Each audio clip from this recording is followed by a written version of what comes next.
Hey everybody, and welcome back for another deep dive. Today, we're going to be looking at the Boboduino. Oh, cool.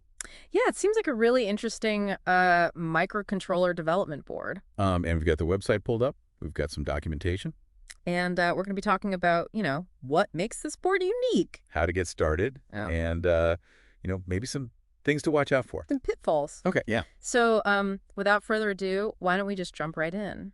I'm really curious to hear about what you think about this. Yeah, I think it's really interesting how they've kind of taken the familiar Arduino platform and added a whole bunch of features It that just make it work. so much more practical and Yeah. streamline the whole experience, Let's get especially, everything started.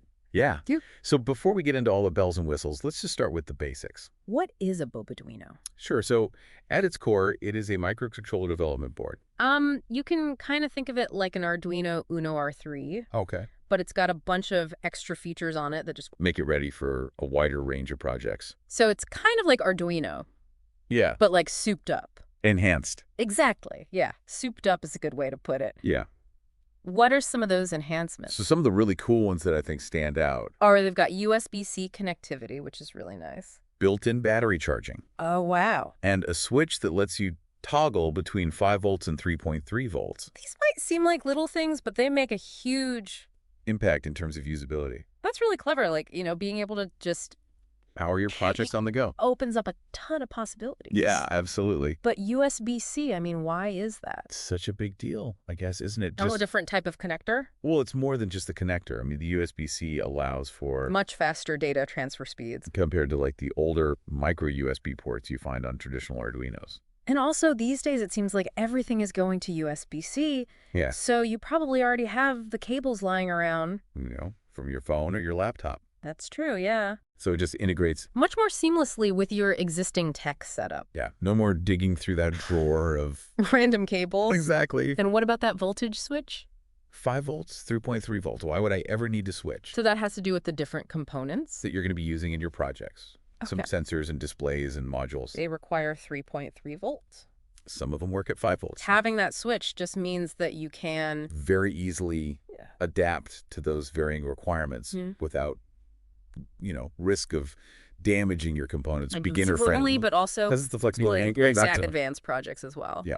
How does It's technically compared to like the... Yes, like Arduino. Does it use the same microcontroller? Yeah, so it actually uses the same AT-Mega 328P microcontroller that's in... The Arduino Uno R3, so you get the same processing power and capabilities. Uh-huh.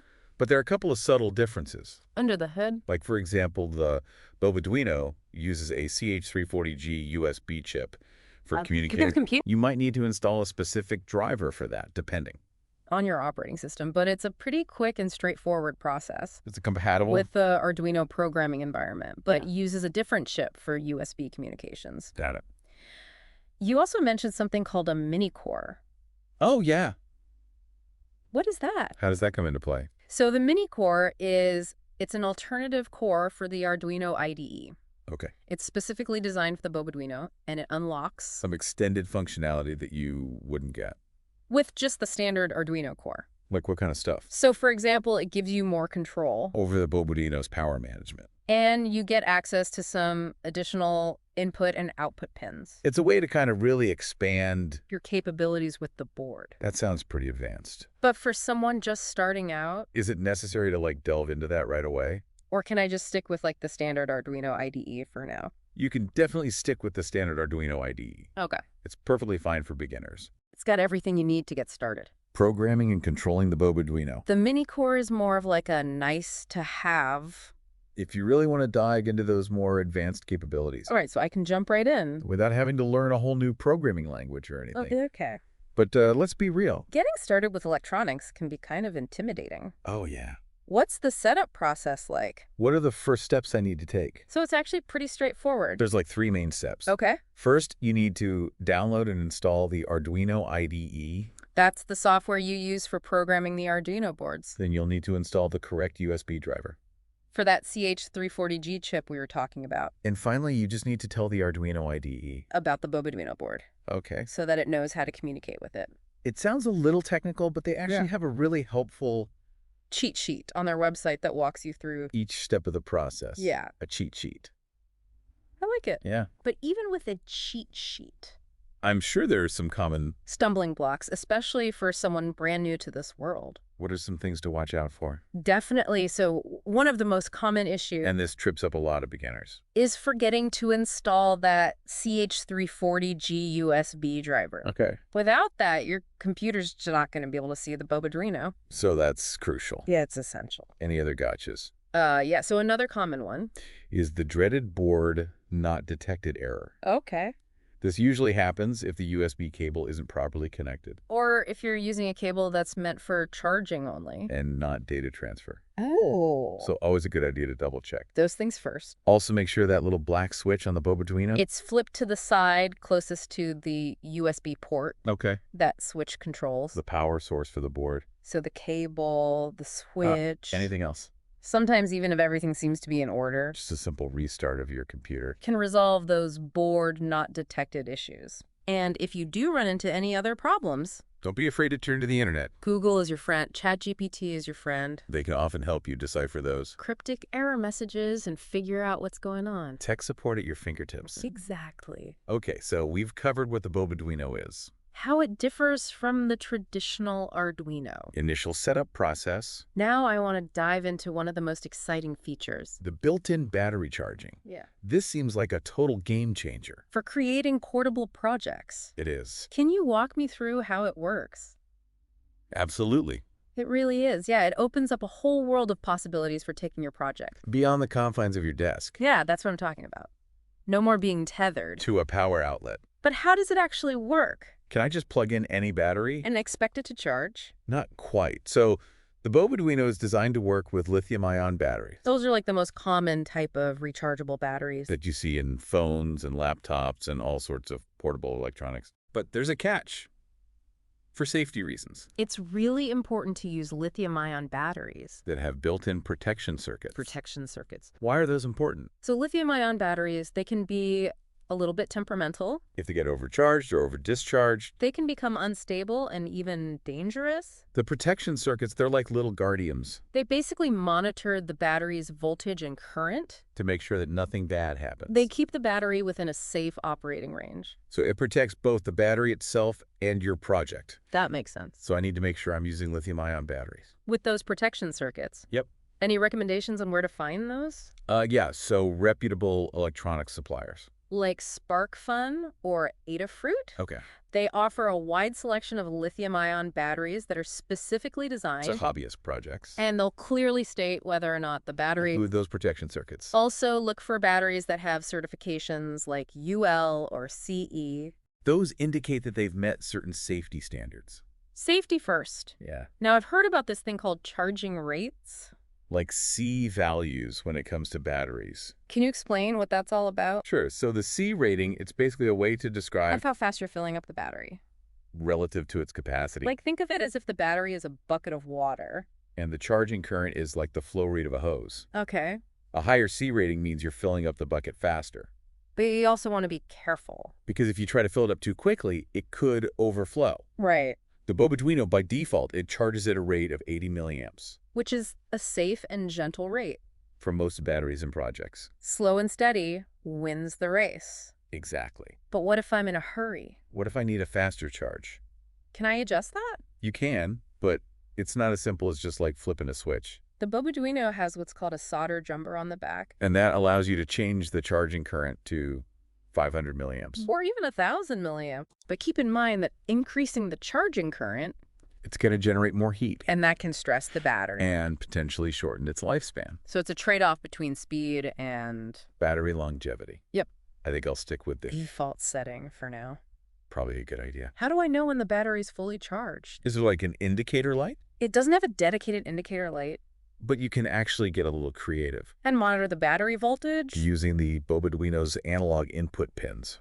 So basically, you connect an analog pin to the battery. Write a little bit of code. And you can track the voltage. As the battery charges. When the voltage reaches a certain level, you know it's close to full. That's a neat trick. Yeah. All right, so we've got the battery charging figured out. Now let's talk about compatibility. We know it works with the Arduino IDE. Which is awesome. Yeah. But what about all those Arduino libraries? And code examples that are out there. Can I just use those as is? For the most part, yes. Yeah. The Boboduino is based on that same ATmega 328P microcontroller. As the Arduino Uno R3. So it's compatible with the vast majority of Arduino libraries. And code examples out there. That's a huge relief. It's like having this treasure trove. Of code at my fingertips. It's a huge ecosystem. You mentioned earlier that the Boboduino also has its own Mini core? Oh. What's the advantage of using that instead of the standard Arduino core? So the mini core is kind of like a secret weapon. It gives you access to some more advanced features. And then like lower level hardware control. That you wouldn't get with just the standard Arduino core. Okay. For example, you can That's our management setting. Control individual input and output pins with more precision. And even access some of the Boboduino's unique hardware features. That aren't exposed in the standard core. So it's for the people that want to really dig into the nitty-gritty. Yeah, exactly, if you want to go deep. I'll keep that in mind for future projects. But for now, I think I'll stick with the familiar Arduino core, baby steps.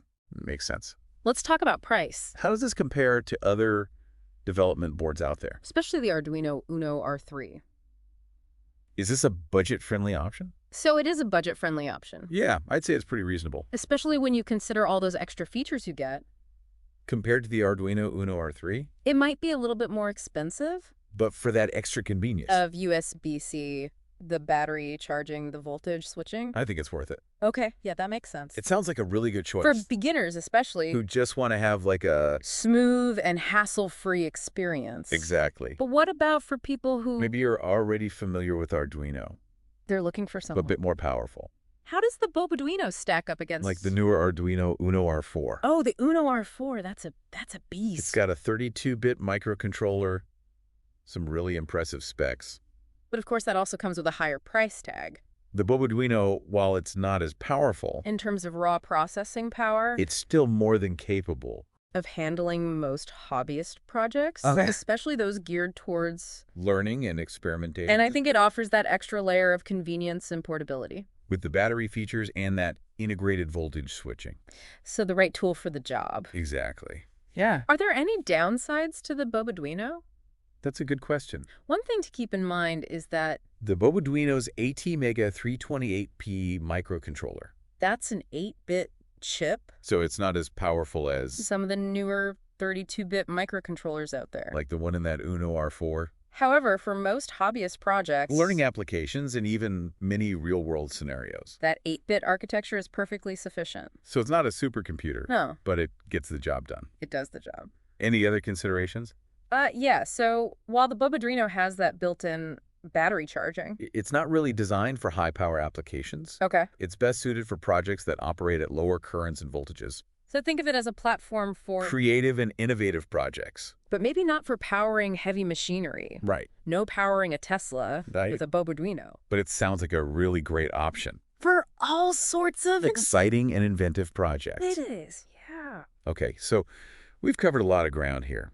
We have. We've explored the features of the Boboduino. We talked about some challenges. We've even touched on some of the technical aspects. So I'm sure there's still questions swirling in our listeners' minds. What would you say to someone who's feeling a little bit overwhelmed or unsure of where to start? I would say don't be discouraged. Remember, everybody starts somewhere. And the beauty of the maker community is that there is so much information and support available online. Forums, tutorials, project examples. There's this vast network of resources ready to help you along your journey. It's like having a whole team of mentors and collaborators at your fingertips. Exactly. Yeah. That's really cool. So what's our final thought for today? My final thought is the best way to learn is by doing. So don't be afraid to get your hands dirty. Experiment, make mistakes. Embrace the learning curve. I love that. Just get in there and try it out. Yep. And if you're wondering where to get a Boboduino, they're available on Amazon US. And the Boboduino Shopify store in Taiwan. We'll be sure to include links in the show notes. Awesome. Well, that's a wrap on our Boboduino deep dive. We hope you've enjoyed this journey into the world of microcontrollers. Until next time, keep exploring, keep learning, and keep those creative sparks flying. I like it.